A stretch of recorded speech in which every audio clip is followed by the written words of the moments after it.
Chalifoux, and today joined by Ethan Cramer. Ethan has been just about our election guru, really just following everything national, local. You've been to both the Democrat convention, the Republican National Convention, and we're talking about a local race today. We're talking about Christiansen v. Cramer. Ethan, thank you so much for joining me. Thanks, buddy. Appreciate it. I'm glad to be here. Glad to do this. And so let's just jump right into it. We have an incumbent versus a former educator. Yep. This is a very interesting race. Why don't you just kind of open up the floor for us? Yeah, no, I mean, it is a very interesting race. By the way, thanks for having me. But I will say, yeah, very interesting race these two are. It's at the start, it was seeming to be possible, Kramer might run away with this, but Christiansen, she's ran a very good campaign. I've been able to sit down with both of these candidates, Senator Kramer as well as Katrina Christiansen, and it's been a very interesting race. These two have been very hotly contested. I mean, just very interesting debates. They've disagreed on almost every issue in the debates. It's been just very interesting race to follow. It's gotten, both candidates, their teams have released polls. Kramer's team released a poll before the second to last Senate debate, and his team was up by over 20 points. And Christiansen released a poll her team released a poll that day. It was down to 9. So it's going to be interesting come election day to find where it finishes. I mean, the interesting thing is, you have an incumbent in Kevin Kramer who's been in politics for a long time, and Christiansen trying to come in and pull off this basically an upset to take him down. And as a voter, one of the most important things I ask myself, plain and simple, when I kind of do my research on these candidates is why? Why are they running? Yeah, no, I mean, it's a good question. I mean, Kramer's, he's done it for so long. As he's told me time and time again, I've Zoomed with him. I've met him in person interviews. He's told me time and again, he just, for the state of North Dakota. He loves North Dakota. He wants to be the voice for North Dakota in the U.S. Senate. And Christiansen, she's told me that she thinks there needs to be some change.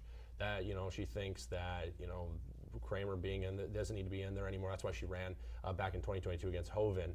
And, she just thinks there's time for some change. She's ran a very good campaign. I'll say that multiple times probably during this, but she's ran a good campaign. And she just thinks there needs to be some change. And so let's get into some of the candidates and some of those key issues. That's definitely where the battleground is. Yeah, no, that's a good point. It's interesting, talking the issues. Senator Kramer, he's a North Dakota guy. He's from North Dakota. He's elected U.S. Congress back in 2012. He was elected to U.S. Senate in 2018. I think the one thing, and I'll mention, you talk about the issues, but I think one thing, Christiansen mentioned in her sit-down interview with me was that she said that he won on the coattails of former President Trump back in when he ran in 2018. And Senator Kramer responded to that. He said, it was actually it wasn't during an election year, so he was responding with, I don't know how I did. I think I ran a pretty good campaign. That's what he said. So that's very interesting. It's been, Senator Kramer, he does have a really good relationship with the former president. He just told me all about that. When he was running back in 2018, former President Trump came to Fargo here, and so that was interesting. But they differ on almost every single issue. There's a lot. The debates. If people have been able to watch them, we've covered them. They don't see eye to eye on a lot of things. It's two different styles running. I would say the abortion issue for one. Senator Kramer. He's a little more different than Christiansen. Christiansen thinks women should have the full right to access. Everything involving that. I should say this when I talked to Christiansen. I even brought some notes here from the day I interviewed her. Her campaign sent a press release about the decision that Kramer did to shoot down the IVF and birth control access in North Dakota. He voted no against it. So that was a big deal, and she's been a big proponent of that, talking about that. A woman's right to choose. So there's been a few issues. The economy as well. Obviously people, we all see it. Things are expensive. It's not really a political. It is political, but it's pretty obvious to know when you go. To the grocery store. You're buying gas. It's not like that's a common. Everybody notices it, no matter who you're voting for. And they both have noted that. Christiansen said the same thing. I go to the grocery store. She's like, I have kids. I have to buy groceries, once a week almost. And so, that's the thing. People notice the prices. It's the same thing, and they both won. some changes. I really think there's some ways to do that if they're both, if Cramer thinks that if he gets back, to the Senate, he'll be able to help make some change with that, as well as Christiansen. She thinks she can help with that as well. So both kind of have a plan to bring down prices on things, but there's a lot of different ways to be doing things, and so their plans probably vary. Yeah, no, I mean, they obviously do vary. I mean, there's different ways to do it. Obviously, they both have two different strategies to do so. But Kramer's noted the importance of just getting Trump back in the White House. That's what he says. He says things will go odd. He says things will go down if Trump gets back in there. This is a good point. I mean, that's what people think. Obviously there's been there's been rise in price no matter who's really in office. But that's just what they've been able to say.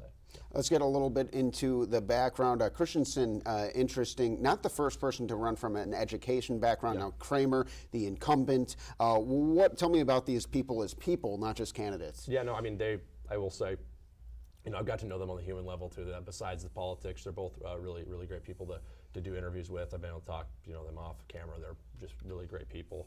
But they've, Christiansen's a great point. From that education background. She's from Jamestown, North Dakota. She ran back in 2022 against Hovind. So, I asked her why she decided to run again, because she said, I looked at everything I did wrong, and I went to fix that. Right. That's kind of what the goal is. Interesting. Okay. Just like Hovind won by a very substantial amount back in 2022.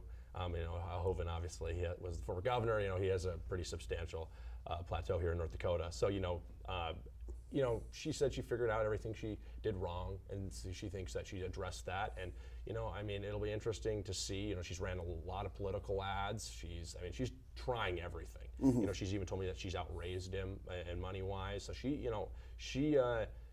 doing everything she can to try and win this seat. I will give it to her. It's been turned into a very interesting race. And you really don't know where the polls stand. It's kind of tough to tell with local races. But it'll be interesting come election night. Yeah. Now, as far as Cramer, obviously the incumbent, but what about before that? What's this guy all about? Where did he come from? North Dakota born and raised. He's been, like I've said, he ran originally just because he loves North Dakota. He ran for the Congress in 2012, was in Congress in 2012, and decided, he lost a couple times before he even got into Congress. He lost twice, and then, he decided to run back in 2012. He won, and then, he ran for Senate in 2018, and he beat Heitkamp. Okay. And he decided to run again, and he's doing this. He's been in politics for a long time. Yeah, it sounds like he's been at the game a while. And like I've said, time and time again, he's noted he just loves doing it for people of North Dakota. He likes to be they'll be that voice in the United States Senate, because we have our lone Senate seat. So he's trying to we have 2 Senate seats, obviously. Excuse me, and he wants to be one of those voices. Yeah, and like I've said, his relationship with Trump. He was one of the first people to endorse him back in 2016 before he really even became a big figure. So that's it's really, really interesting. Yeah. Well, let's go ahead and play some of the sound, each candidate talking about why they are the choice for North Dakota. So I'm going to go ahead and cue this up. And here's Senator Cramer. What I would just say is just look at the record in its entirety. You know me. People know me.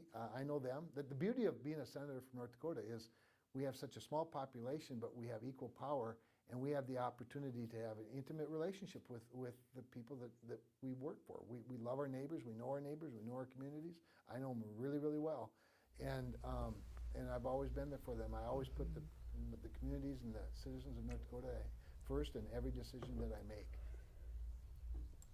Ethan, he really does spell it out, just like you said it.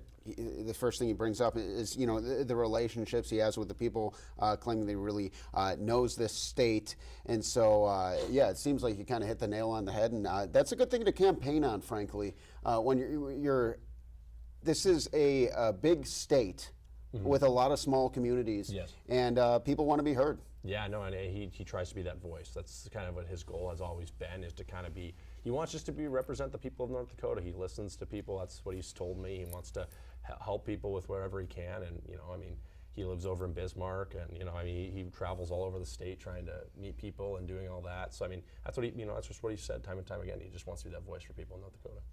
All right, let's go ahead and cue up Christiansen Sot now. When voters go to the booth on November 5th, they have a choice between a trained problem solver. I have 3 patents. I've worked in industry, I've worked in education. When I was in high school, I worked in a nursing home and a cafe. I've tutored. I've had a range of life experiences, and I understand what it means to work and to toil and what it means to represent people who have to work to survive. And my opponent just doesn't. He's been in politics for 30 years, and he just wants to win on coattails again. And that's a very interesting statement there. She comes right out, says that he wants to win on coattails. Yep. She also says, she kind of uses that against him, saying that he's been in politics 30 years, and kind of, it seems like she is in the belief that she has a better understanding of the people because he's actually been in politics, where he's saying he has a better understanding and has used that while he's in politics.